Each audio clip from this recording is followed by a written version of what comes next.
Hah? Luar biasa. Sungguh menakjubkan. Ketika harimau itu menerkamku dan menyentuh tubuhku, seketika itu juga dia menjadi lumpuh dan ambruk. Titki Ibeng. Oh, siapakah Anda?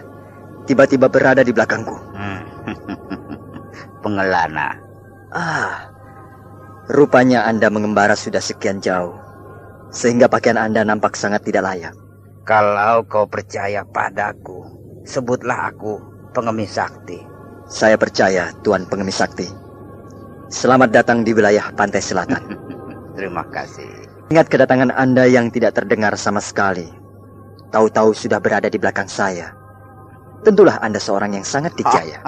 Tidak seberapa bila dibandingkan dengan kau. Bolehkah saya bertanya, apa maksud kata-kata Anda dengan mengatakan Omituhut, Titki Ibeng? Anda jangan berpura-pura. Anda semakin berpura-pura. Padahal Anda baru pulang dari daratan Tiongkok. Tiongkok? Demi bumi dan langit. Saya orang kampung Jamparing. Sama sekali belum pernah menginjak negeri Tiongkok. Ya, banyak orang-orang Suwarna Dwipa di sini yang sering pergi ke negeri Tiongkok. Benar, itu saya akui. Tapi yang dapat pergi ke negeri Tiongkok hanyalah para pejabat tinggi kerajaan. Terutama para pembesar kerajaan Majapahit. Mereka memang sering pergi diutus ke negeri Tiongkok. Sejak zaman Kubilai Khan sampai Kaisar Yunglo. Tapi saya adalah rakyat jelata. Seorang petani, mana mungkin bisa pergi ke negeri Tiongkok. Lalu, kenapa Anda bisa menguasai Titki Ibeng? Itulah yang saya ingin tanyakan kepada Anda. Sebab pendengarnya pun baru sekarang. Dan bunyinya sangat aneh di telinga saya. Baiklah.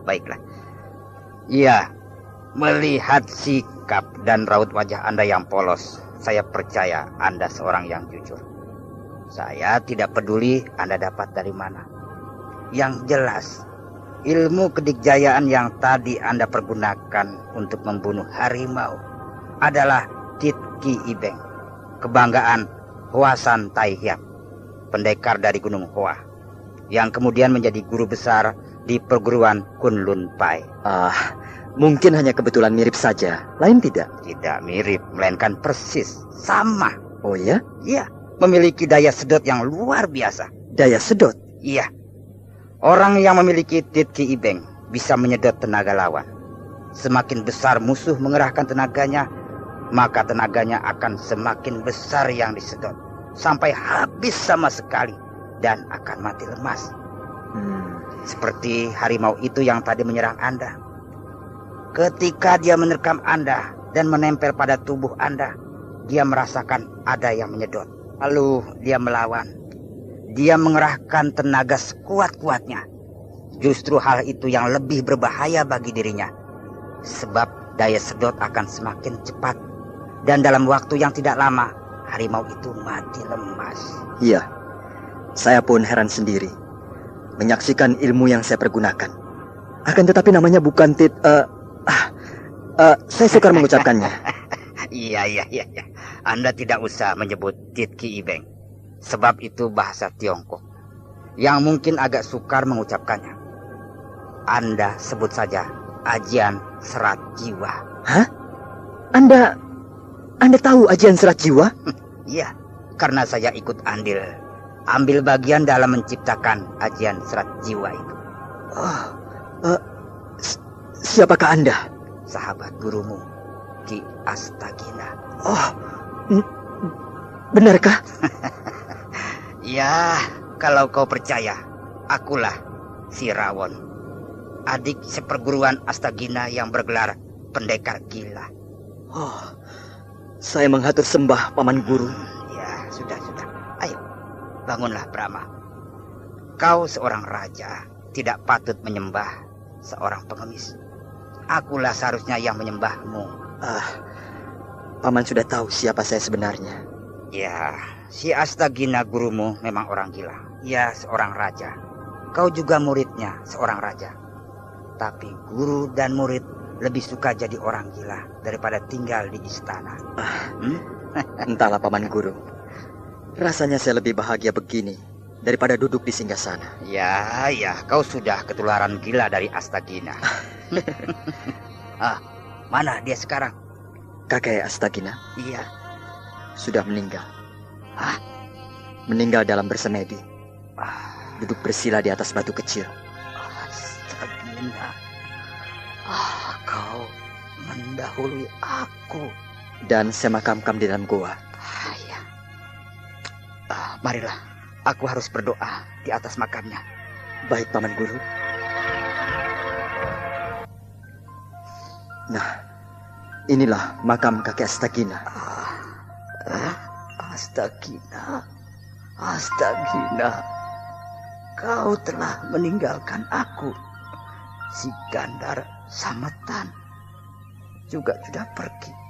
Tinggal aku sendiri. Bertahun-tahun kita berkumpul, menempuh perjalanan hidup bersama-sama. Kemudian kita berpisah. Tapi percayalah, aku akan menyusulmu untuk kita berkumpul kembali. Brahma. Iya, Paman Guru. Kau mempelajari ajian serat jiwa dari Astagina atau dari buku? Dari buku, Paman Guru. Sebab ketika saya datang kembali ke gua ini, kakek Astagina sudah meninggal. Ya, mana bukunya? Ini, Paman Guru. Ya, simpanlah dua-duanya. Dua? Ya, ini satu lagi. Paman Guru juga memiliki buku ajian serat jiwa? Masih ada satu lagi. Masih ada? Iya, yang berada di tangan Jaka Lumayung. Jaka Lumayung? Siapakah dia, Paman Guru? Anaknya si Arya Gandar Sametan. Yang menciptakan ajian serat jiwa adalah 3 orang. Gurumu Astagina, lalu aku, dan Arya Gandar Sametan. Kami adalah 3 orang gila, saudara satu perguruan. Selalu merasa tidak puas dengan apa yang telah didapat. Ya, lalu kami memutuskan untuk pergi ke negeri Tiongkok guna mencari ilmu yang baru. Di negeri Tiongkok terdapat beribu-ribu macam ilmu kedikjayaan. Tapi yang paling istimewa menurut pendapat kami ialah ilmu sedot yang dimiliki oleh seorang pendekar dari Gunung Hoa yang bernama Ong Beng Lan. Ilmu sedot tersebut namanya Tit Ki Ibeng. Dia seorang pendekar yang budiman dan rendah hati. Sehingga ketika kami bertiga mohon menjadi muridnya, dia menerima dengan tangan terbuka. Ya, bertahun-tahun kami bertiga mempelajari Tit Ki Ibeng, namun tidak berhasil. Tidak berhasil? Iya, ilmu itu terlalu sukar bagi kami. Entah karena umur kami yang sudah mulai tua, atau karena sudah terlalu banyak ilmu kedikjayaan yang ada di dalam diri kami. Kemudian kami pulang kembali ke sini. Ya, meskipun kami gagal, tapi kami ingat semua apa yang diajarkan oleh Ong Beng Lan. Kami lalu menulis sebuah buku yang isinya menguraikan semua ilmu kedikjayaan yang kami kuasai. Ditutup oleh Tit Ki Ibeng. Lalu kami rangkum menjadi satu dengan nama Ajian Serat Jiwa. Iya. Dan Tit Ki Ibeng kami tempatkan di tingkat ke-10 sebagai tingkatan terakhir, sebagai penutup dari semua rangkaian Ajian Serat Jiwa. Sungguh merupakan sebuah karya yang mengagumkan. Ya. Dan setelah itu kami berpencar. Astagina tetap di sini. Aku sendiri pergi ke kerajaan Japura. Dan Gandar Sametan pergi ke kerajaan Tanjung Singguruh. Apakah Paman Guru mengangkat murid? Ya, muridku banyak, Brahma. Oh ya? Tapi semuanya ya mengecewakan aku. Kenapa? Tak satu pun yang sanggup mewarisi ajian serat jiwa. Paling banter hanya sampai tingkat ke-3. Begitu pula si Gandar Sametan. Dia punya murid yang banyak, tapi tak satu pun yang sanggup mewarisi ajian serat jiwa. Anaknya pun yang bernama Jaka Lumayung hanya sampai tingkat ke-6. Justru Astagina yang punya murid hanya 1 orang, yaitu kau, Brahma, berhasil mewarisi ajian Serat Jiwa. Dan yang paling mengagumkan, tidak mewarisi dengan bimbingan Astagina, tapi dengan hanya membaca bukunya. Ya, kau sudah bisa mewarisi ajian Serat Jiwa dengan sempurna. Tentulah Astagina akan bangga dan menjadi tenang di alam baka. Paman Guru terlalu memuji. Keuntungan saya ialah bahwa saya secara tidak sadar sebenarnya telah menguasai ajian Serat Jiwa tingkat dasar, sehingga tidak menemui kesulitan ketika harus mempelajari tahap-tahap terakhir. Ya, itu adalah anugerah Dewata, Brahma. Benar, Paman Guru. Nah, Brahma, simpanlah 2 buah buku ajian Serat Jiwa itu. Dan kalau bisa, ambil juga buku ajian Serat Jiwa yang 1 lagi, yang sekarang dipegang oleh Jaka Lumayung. Kenapa harus saya ambil, Paman Guru? Aku tidak percaya pada Jaka Lumayung. Sifatnya yang sinting dan urak-urakan, memang seperti sifat ayahnya, yang juga merupakan ciri utama dari persatuan kami bertiga. Tapi Jaka Lumayung kelihatannya kurang arif dan tidak bijaksana, sehingga aku khawatir buku ajian Serat Jiwa akan jatuh ke tangan orang yang tidak berhak. Ya, katakanlah orang jahat dari golongan hitam. Sebab akan menjadi ancaman yang berbahaya kelak di kemudian hari. Ngerti? Paman Guru, saya pernah bertarung dengan seorang yang mempergunakan ajian Serat Jiwa. Ketika saya sama sekali belum menguasai ajian Serat Jiwa, dan saya kalah. Apakah mungkin orang tersebut salah seorang murid Jaka Lumayung? Atau, maaf, mungkin murid Paman Guru? Namanya siapa? Gardika. Iya, kalau begitu bukan muridku. Sebab muridku tidak ada yang bernama Gardika. Jadi dia pasti muridnya Jaka Lumayung. Dari mana jalannya Gardika bisa menjadi murid Jaka Lumayung? Memangnya Gardika itu orang mana? Orang Kuntala. Oh, iya. Musuh bebuyutan saya. Iya. Itulah salah satu kelemahan Jaka Lumayung. Dia menerima murid dari mana saja, tanpa dipilih dengan ketat. Baiklah, Paman Guru. Nanti saya akan menghadap kepada Jaka Lumayung. Iya, bagus. Sekarang sudah terjawab pertanyaan yang selama ini mengusik hati saya. Pertanyaan itu. Kakek Astagina lenyap begitu saja, tanpa kabar berita. Berpuluh-puluh tahun tidak muncul. Ternyata beliau pergi ke negeri Tiongkok. Setelah menggembleng saya selama 20 tahun, beliau lalu pamit. Saya mengantarkannya sampai di pesisir pantai. Dan hanya menaiki sebuah perahu layar yang kecil, beliau pergi mengarungi laut selatan. Waktu itu saya sama sekali tidak mengira kalau beliau akan melakukan perjalanan jauh ke negeri Tiongkok. Ya, waktu itu aku menunggunya di Tuban. Paman Guru menunggu kakek Astagina di Tuban? Iya, aku dan si Gandar Sametan sudah berada di Tuban beberapa hari sebelum Astagina datang. Lalu dari Tuban kami bertiga menyewa sebuah perahu layar yang besar pergi ke negeri Tiongkok. 3 orang pendekar yang gemar bertualang. Saya merasa bangga memiliki seorang kakek sekaligus guru dengan para sahabatnya yang sangat dijaya. Paman Guru. Ya. Kakek Astagina sudah tiada. Paman Guru Ki Arya Gandar Sametan juga sudah tiada. Hanya Paman Guru lah seorang yang saya harapkan sudi membimbing saya. Ya, tentunya aku merasa bahagia dan bangga kalau bisa membimbingmu. Tapi ada beberapa hal yang aku tidak perlu membimbingnya. Apakah itu, Paman Guru? 1, ilmu kedikjayaanmu terlalu tinggi. Jauh lebih tinggi dari aku. Sebab hanya satu-satunya orang yang sanggup menguasai ajian Serat Jiwa sampai tingkat ke-10 hanyalah kau. Nah, kedua, aku punya kesibukan sendiri.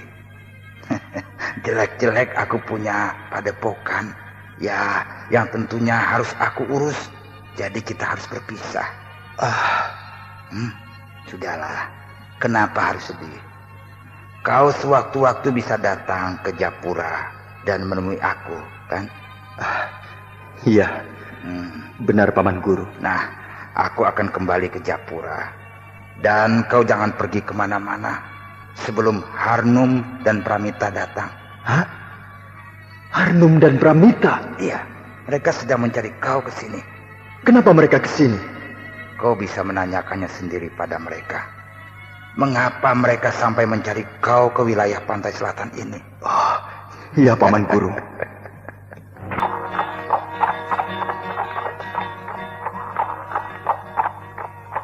Harnum, kita sudah 3 hari menjelajahi wilayah pantai selatan. Dan sudah 2 buah goa yang kita temukan. Tapi bukan goa tempat Brahma tinggal. Ada 4 goa yang ditunjukkan oleh Pak Sohan.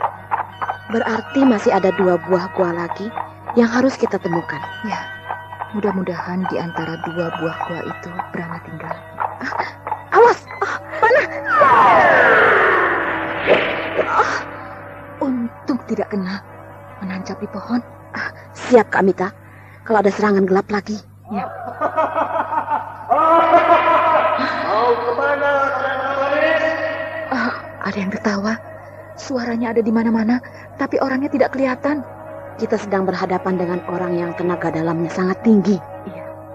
Kami tidak butuh pameran ilmu tenaga dalam. Kalau berani, keluar!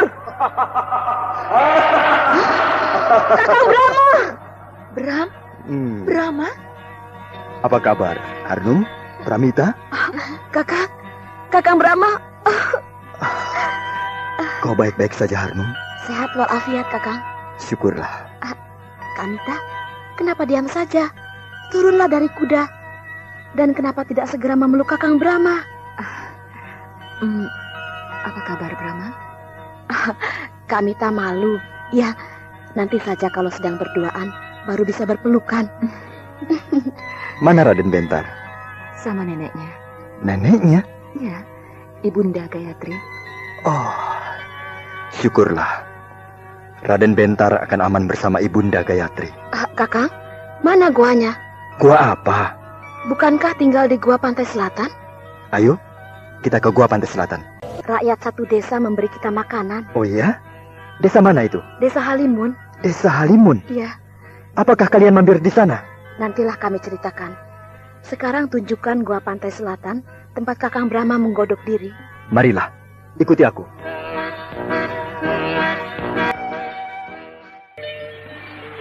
Tahu dari mana aku berada di sini? Dari Kendala. Kendala? Iya, dia melihat pertarungan Kakang dengan Gardika sampai Kakang terluka. Lalu dibawa kabur oleh Raja Wali. Kenapa dia menceritakannya kepada kalian berdua? Dia berselisih paham dengan Gardika. Oh ya? Ya, Kendala punya keyakinan bahwa kau sudah melupakan mereka. Lalu dia pun bermaksud untuk melupakan semuanya.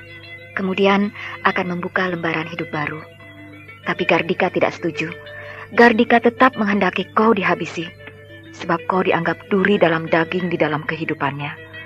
Lantas, Kendala memisahkan diri dari Gardika. Aku rasa Gardika bukan menaruh dendam semata kepadaku. Melainkan dia merasa lebih unggul daripada aku. Setelah dia menguasai ajian serat jiwa. Kendala pun bilang begitu. Lalu ajian serat jiwa itu apa, Kakang Brahma?